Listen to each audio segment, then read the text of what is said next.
ಶಂಕರಪೊಳಿ ಮಾಡ್ತಾ ಇದ್ದೀನಿ.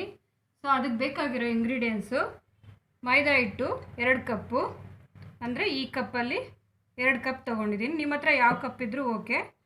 ಅದರಲ್ಲಿ 2 ಕಪ್ಪು, ಅರ್ಧ ಕಪ್ಪು ಸಕ್ಕರೆ, ಎಣ್ಣೆ ಕರಿಯೋದಕ್ಕೆ ಹಾಲು ಅರ್ಧ ಕಪ್ಪು, ತುಪ್ಪ 2 ಸ್ಪೂನು, ಏಲಕ್ಕಿ ಪುಡಿ ಅರ್ಧ ಸ್ಪೂನು, ಉಪ್ಪು 1 ಚಿಟಿಕೆ.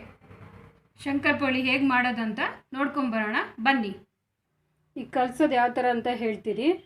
ಹಾಲು ಬಿಸಿಗೆ ಇಟ್ಕೊಳ್ಳಿ. ಸ್ವಲ್ಪ ಬಿಸಿ ಆದಮೇಲೆ ಉಗುರು ಬೆಚ್ಚ ಆದಮೇಲೆ ಸಕ್ಕರೆ ಹಾಕ್ಕೊಳ್ಳಿ. ಇದರಲ್ಲಿ ಹಾಕ್ಬಿಟ್ಟು ಕರಗಿಸ್ಕೊಳ್ಳಿ ಅಷ್ಟೇ.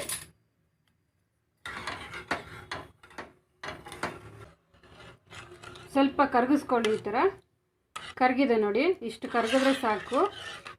ಬಿಸಿ ಹಾಕಿ ಕಲ್ಸಕ್ಕೆ ಹೋಗಬೇಡಿ. ಸ್ವಲ್ಪ ಉಗುರು ಬೆಚ್ಚಿದ್ರು ಓಕೆ, ನಡೆಯುತ್ತೆ. ಸೊ ಇದನ್ನು ಇಟ್ಟು ಕಲಿಸ್ಕೋಬೇಕು. ಈ ಸ್ವಲ್ಪ ತಣ್ಣಕ್ಕಾಗೋಷ್ಟರಲ್ಲಿ ತುಪ್ಪ ಬಿಸಿ ಮಾಡ್ಕೊಳ್ಳೋಣ. ತುಪ್ಪ ಕರ್ಗಕ್ಕೆ ಇಟ್ಟಿದ್ದೀನಿ.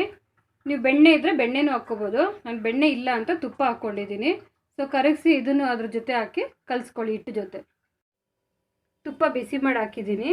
ಏಲಕ್ಕಿ ಮತ್ತು ಉಪ್ಪು ಹಾಕ್ಕೊಳ್ಳಿ. ಇದನ್ನೆಲ್ಲ ಮಿಕ್ಸ್ ಮಾಡ್ಕೊಳ್ಳಿ ಚೆನ್ನಾಗಿ. ಬಿಸಿ ಇರುತ್ತೆ, ನೋಡಿಕೊಂಡು ಕೈ ಹುಷಾರು.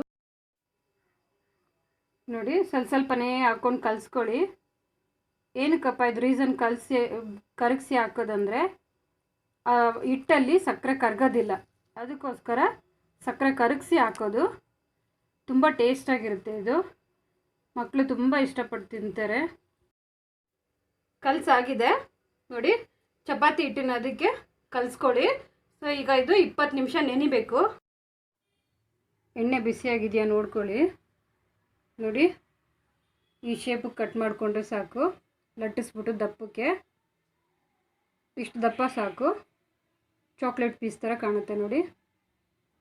ಸೊ ಈಗ ಎಣ್ಣೆಲಿ ಕರ್ಕೊಳ್ಳಿ. ಹಾಕ್ಬಿಟ್ಟು ಕೈ ಹುಷಾರು, ಬಿಸಿ ಇರುತ್ತೆ ಎಣ್ಣೆ ನೋಡಿಕೊಂಡು. ಸಿಮ್ಮಲ್ಲೇ ಬೇಯಿಸ್ಕೊಳ್ಳಿ. ಉರಿ ಇಟ್ಬಿಟ್ರೆ ಒಳಗಡೆ ಎಲ್ಲ ಬೇಯೋದಿಲ್ಲ ಅದು. ಇಷ್ಟಾದರೆ ಸಾಕು. ಆಗಿದೆ ಈಗ ಶಂಕರಪೊಳಿ. ಇದು ನಮ್ಮ ಅತ್ತೆಯಿಂದ ಕಲಿತಿದ್ದೆ ನಾನು.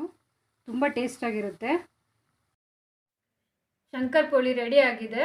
ನೀವು ನಂದು ಹಳೆ ವೀಡಿಯೋಸ್ ಎಲ್ಲ ನೋಡಿಲ್ಲ ಅಂದರೆ ಡಿಸ್ಕ್ರಿಪ್ಷನ್ ಬಾಕ್ಸಲ್ಲಿ ಹಾಕಿದ್ದೀನಿ. ನೀವು ಅಲ್ಲಿ ಹೋಗಿ ವೀಡಿಯೋಸ್ನೆಲ್ಲ ನೋಡ್ಬೋದು. Thank you.